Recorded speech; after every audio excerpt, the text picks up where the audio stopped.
नमो बुद्धाय मित्रांनो, आपल्या सर्वांचे आपल्या मनपसंत चॅनल मन शांतीवर स्वागत आहे. आपण मिलिंद प्रश्न या ग्रंथाचे वाचन करीत आहोत.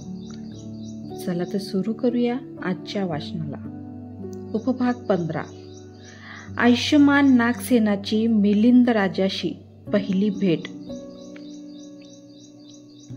देवमंत्री मिलिंद राजास म्हणाला, महाराज थांबा. सध्या नागसेन नावाचे बौद्ध भिक्षू संख्येय परिवेन येथे मुक्कामास आहेत. ते विद्वान, समर्थ, हुशार, विनयशील पण धैर्यवान असून भाषेवर त्यांचे प्रभुत्व आहे. धम्मज्ञानावर त्यांचा दांडगा अभ्यास आहे. बौद्ध तत्वज्ञान मनुष्य मात्रास पूर्णत्वाकडे घेऊन जाणारे आहे असे त्यांचे म्हणणे आहे. त्यांच्या विरुद्ध घेतलेल्या आक्षेपांचे ते समर्थपणे खंडन करणारे आहेत. महाराज, आपण त्यांच्याकडे जाऊन आपल्या शंकांचे निवारण करून घ्यावे, कारण ते आपल्याशी चर्चा करण्यास तयार आहेत. एकाएकी नागसेनाचे नाव ऐकून राजाचे मन भयभीत झाले. त्याचे गात्र शिथिल पडले आणि अंगावरील रोम ताठ झाले. असे का व्हावे हे राजा मिलिंदाला सुद्धा कळले नाही. तेव्हा त्याने देवमंत्र्यास पृच्छा केली, तो नागसेन माझ्याशी चर्चा करण्यास तयार आहे का? होय महाराज. इंद्र, यम, वरुण, कुबेर, प्रजापती सुयाम, संतुशिता वगैरे देव, तसेच लोकपाल आणि आपल्या बापजाद्यांसह महाब्रह्मा जरी आला तरी नागसेन त्यांच्याशी वादविवाद करण्यास तयार आहे. मग साध्या माणसाची काय कथा? हे ऐकून राजा मिलिंद देवमंत्र्यास म्हणाला, देवमंत्री, असेच आहे तर राजा मिलिंद आपल्या भेटीस येत आहे असा निरोप घेऊन जाणारा कोणी जासूद त्यांच्याकडे पाठवा. देवमंत्र्यांनी नागसेनाकडे जासूद पाठवून राजाची इच्छा कळविली. यावर राजा मिलिंदाने आनंदाने यावे, त्यांचे स्वागत आहे असा त्यांनी परत निरोप पाठवला. यानंतर सुंदर सजविलेल्या रथावर स्वार होऊन 500 यवनासह वर्तमान राजा मिलिंद फार मोठी सेना घेऊन नागसेनाच्या निवासस्थानी संख्येय परिवेन येथे गेला.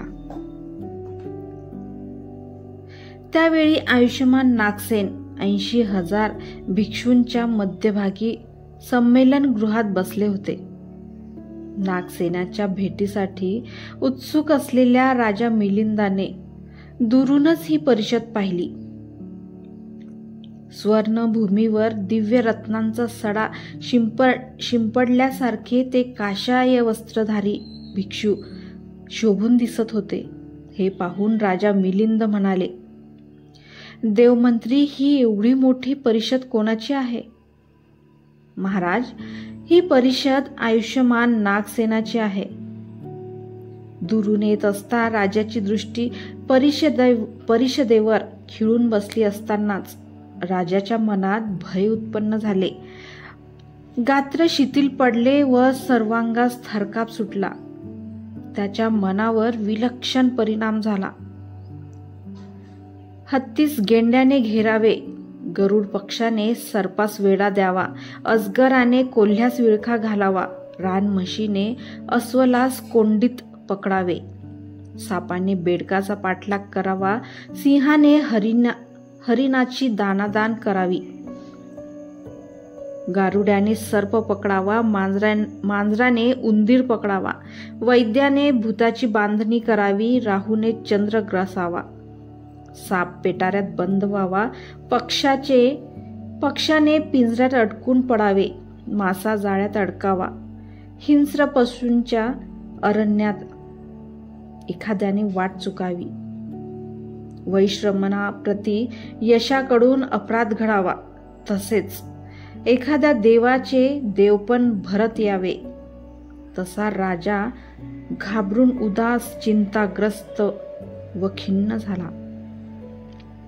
मला हा भिक्षू हरविणार तर नाही ना असे वाटून त्याची मुखाकृती काळवंडून गेली.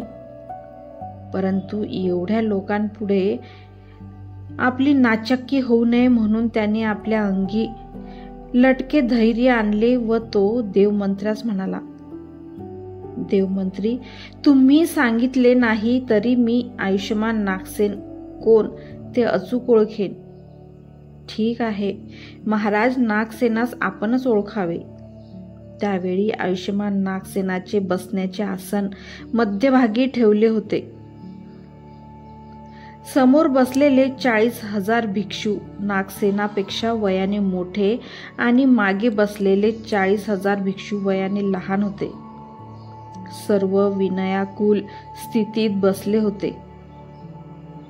सिंहासमान निर्धास्तपणे बसलेल्या नागसेनाचे मुखमंडलावर ज्ञानाचे तेज स्पष्ट दिसून येत होते. राजा मिलिंदाने परिषदेचे यथोचित अवलोकन केले आणि नागसेनाकडे बोट दाखवून देवमंत्र्यास पृच्छा केली. देवमंत्री, हेच आहेत ना आयुष्यमान नागसेन? होय महाराज, हेच आयुष्यमान नागसेन आहेत. त्यांना आपण बरोबर ओळखलेत. कोणी न सांगताही आपणास नागसेनाला बरोबर ओळखता आले याबद्दल मिलिंद राजास अत्यंत आनंद झाला. त्याची खचलेली हिंमत पुन्हा दृढ झाली. तथापि नागसेनाला पाहता क्षणीच राजाच्या अंतःकरणात मानसिक काहूर माजले. त्यास भीतीने पछाडले. असे सांगतात की त्या ज्ञानसंपन्न आणि संयम सिद्धू आयुष्यमान नागसेनास पाहून राजा सहज उद्गारला, मी आजपर्यंत अनेक वक्ते आणि वादपटू पाहिले आहेत, अनेकांशी शास्त्रार्थ केले आहे, परंतु आज वाटत असलेली भीती मला कधीही शिवली नाही. हे माझ्या पराभवाचेच लक्षण म्हणावे का? कधी नव्हे तसे आज माझे चित्त उद्विग्न व चंचल झाले आहे. निश्चितच आज माझा पराभव होईल व नागसेन जिंकेल. मित्रांनो, इथे आपली उपरी कथा समाप्त होते आणि आता या समोरील भाग, प्रकरण पहिले, हे आपण उद्याच्या वाचनात बघणार आहोत. धन्यवाद.